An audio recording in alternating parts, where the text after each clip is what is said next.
Xin Hao Vietnam. This is Berenice Espinoza. And first of all, I want to thank Beatrade and all of the organizers for having us today sharing with you our presentation on the import process, all you need to know to get your products into the US. Thank you for making us part of the Doing Business in the US conference. So, I would like to start by sharing with you our copyright notice, which states that our material is property of the University of Texas at San Antonio. You will be receiving a handout of today's presentation. We are the International Trade Center, the largest and most successful trade assistance organization in the state of Texas. We receive our funding through the Small Business Administration, which is a federal agency, the state of Texas, and our hosting university, UTSA. Our mission is to help business become globally comparable by providing consulting, training, and market research in order to help them create economic impacts. And the type of clients that we work with are small and medium-sized businesses that are established in the Southwest Texas border region, as well as exporters and importers companies and companies that are experienced in international trade or are new to the area. And we work with different type of industries. We provide one-on-one consulting services to them in a long term. Our services are at no cost and confidential. We are the only source of technical trade assistance in the region, and our staff of international business consultants, we are all experienced and we are all certified global business professionals. We also have a team of 5 market researchers that helps with market research, and also we have state-of-the-art resources. Our center is also part of the Small Business Development Center network, which in the US, there's more than 1,000 centers that provide assistance to the small and medium-sized businesses. And we assist an average of 750,000 companies. And we also work and collaborate with countries with other countries to create and replicate this business model. We're currently working throughout the Americas, especially at this time with Central, Caribbean, and South America.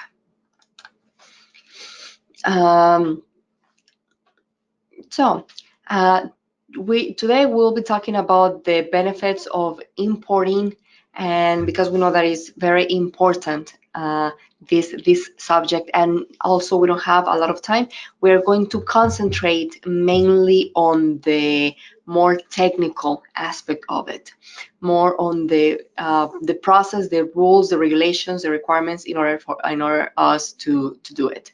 So, and I would like to start by understanding an import scenario. Let's say that we are a company based here in San Antonio, and we want to buy some leather purses from a company that is manufacturing them in Vietnam. What is the first thing that we have to do in order to approach them and tell them that we are interested in the handbags? So one of the first things that we can do is send them it can be a simple email or a more detailed request asking for a quote and more details about the products. The company in Vietnam that is exporting or that is shipping to the US sends a pro forma invoice, and that serves as a quote, and it also provides very essential information in order for the transaction. So this is the example that the US company sends to the Vietnam company. Request about the products that they want to buy, the quantity, and this is the response that we get from them, the pro forma invoice, which is a lot more detail on the specifications. And there are some terms here that we are going to talk about today. For example, the first one that is highlighted, this one, the CIF Houston. And we also are going to be talking about this number, HS 4202221.9000. Okay, so what are those numbers? What do they mean? CIF Houston means cost, insurance, and freight from Vietnam to the port of Houston. And the seller pays for the shipment. The seller, here we're talking about the Vietnamese company that is selling to the US company. They say they pay for the shipment only to the port of Houston, as well as the insurance. CIF is an Incoterm. The Incoterm are commercial terms that define the obligations and the responsibilities between the buyer and the seller in international trade. And it's a very important part of the sales process.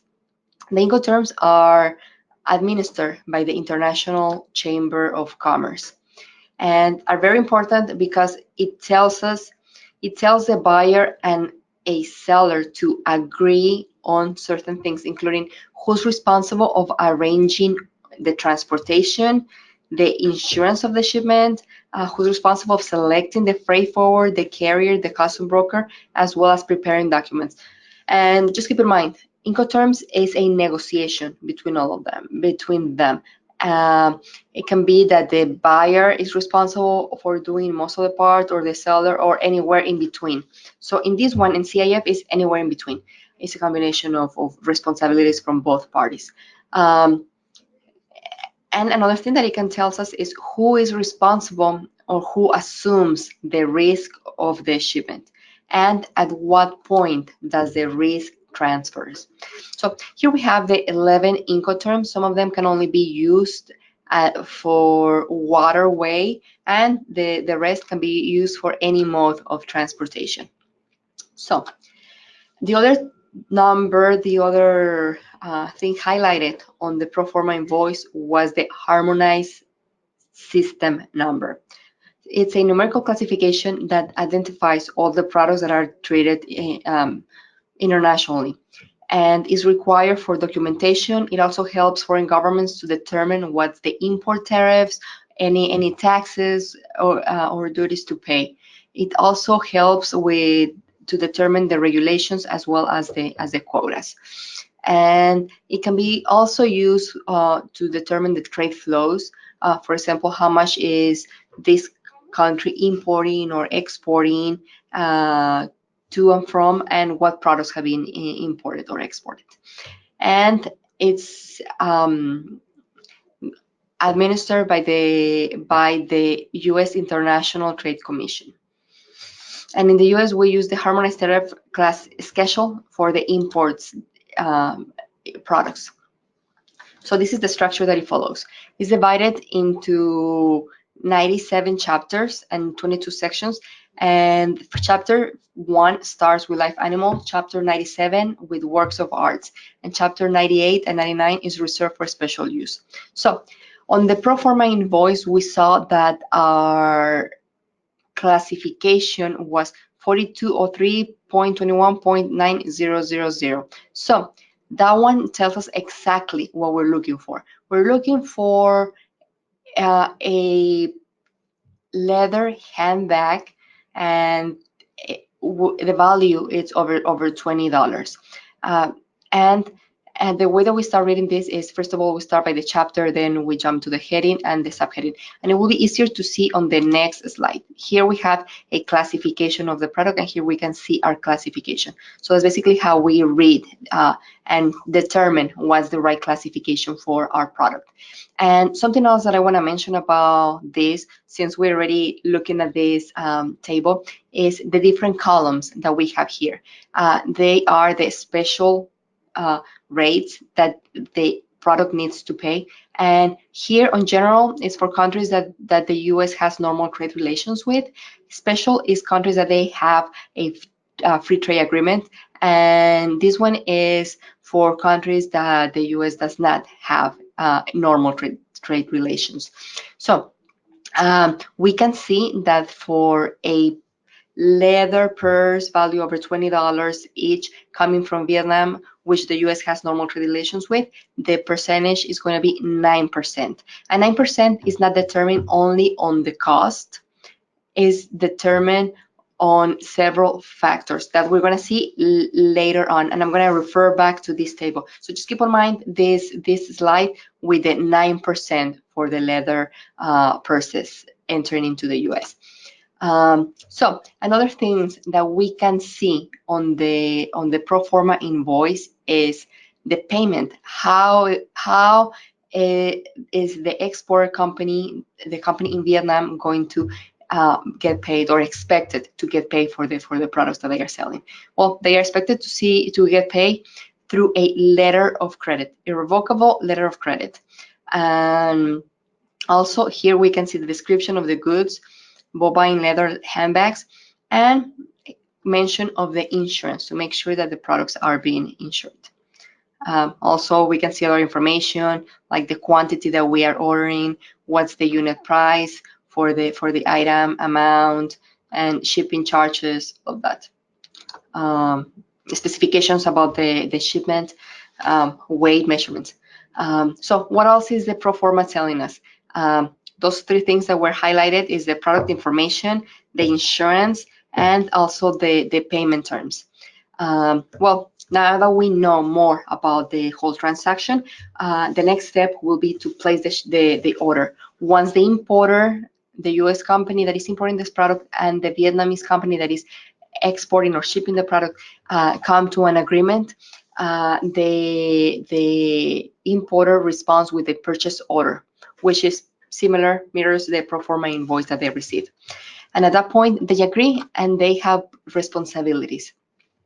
Under the term that they agree, which is Incoterm CIF Houston, the exporter is responsible for producing the product as it was specified, and also preparing the export documentation, which can include commercial invoice and the packaging list, and contracting a freight forward who is going to arrange the shipping to the port of Houston and pay for the insurance.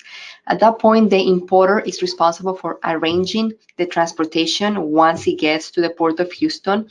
And it might be that in this case, the importer is based in San Antonio. It might be that his warehouse is in San Antonio, so arranging transportation to the other city.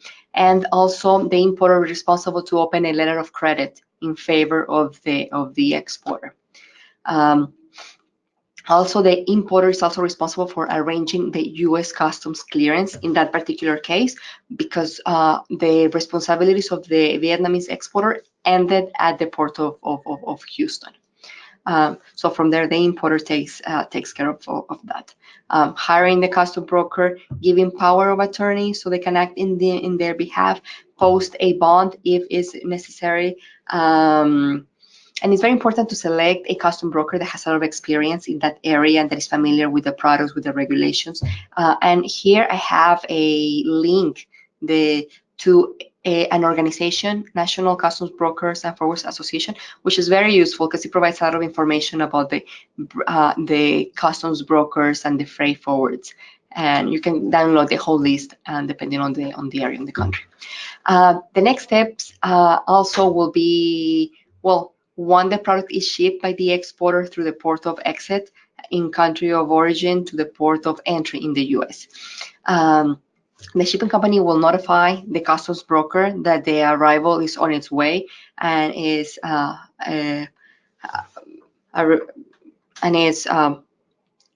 going to arrive at a specific date. The customs broker will also file the documents with US Customs. Then the goods are formally cleared through US Customs, and we're going to talk a little bit more detail about how does the products clear through customs. And finally, the goods are released to the importer for final shipment to the final location. Then something else that is required is the type of payment. In this case, the payment was done through a letter of credit. So letters of credit and bank drafts require the movement of documents through the banking systems before they can reach the customs broker. and before the documents are released to the customs broker, payment is required. So the importer needs to pay for the products before. Basic requirement for U.S. customs clearance is here we're going to be talking about more what are the steps.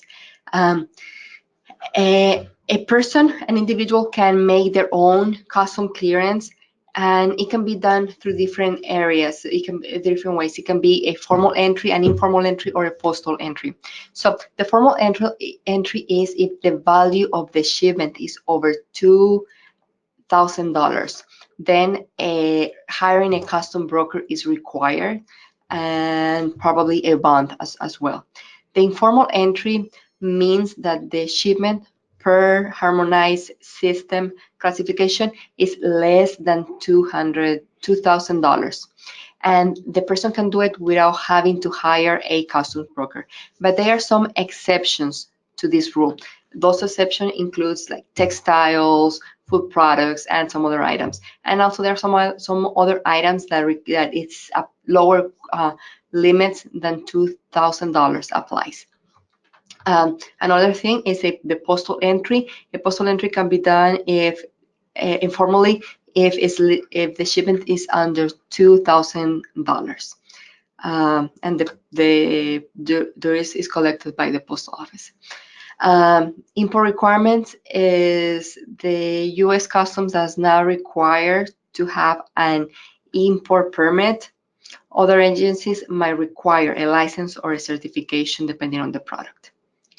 And the import documents require an import number, and that import number can be either the IRS tax ID, or it can be an employer identification number or a social security number. The importer must declare what's the value of the merchandise. And remember when I told you on slide 17 about the 9% is charged in the US for leather handbags coming from Vietnam and from countries that the US has normal trade relations with? Well, how is that valued? That's not valued only on the cost of the goods. It's valued on the transaction value, which is the cost of goods, the transportations, as well as the insurance of the cost of the, yes. Also, the importer must determine the classification number, and that's what we covered before about the harmonized tariff schedule and in the harmonized system to see what's the tariff that it needs to apply. And this mentioned here, the general rates, the special rates, and the ad valorem rates are the columns that we saw on slide 17. So, if a formal entry is required, the importer might have to post a surety bond. Importer responsible for assuring that import products meet admissibility requirements. For example,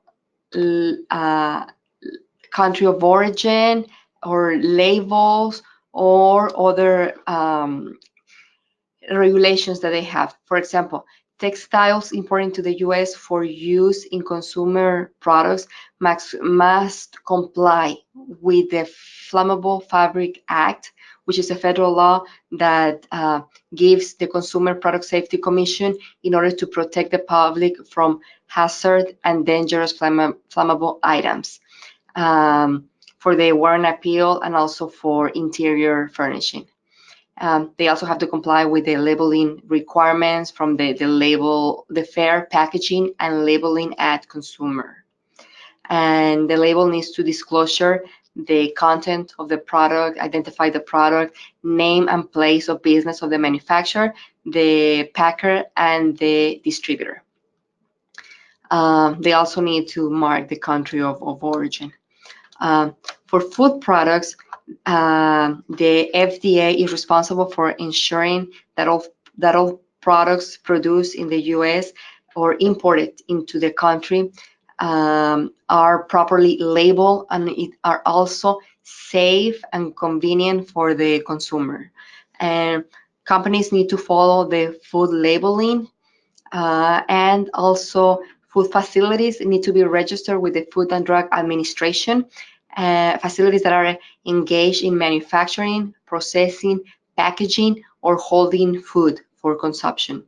And the reason the facilities register with FDA is because if in a case of potential bioterrorism or an incident of outbreak of foodborne illness, the FDA can give notice to the company and can quickly identify and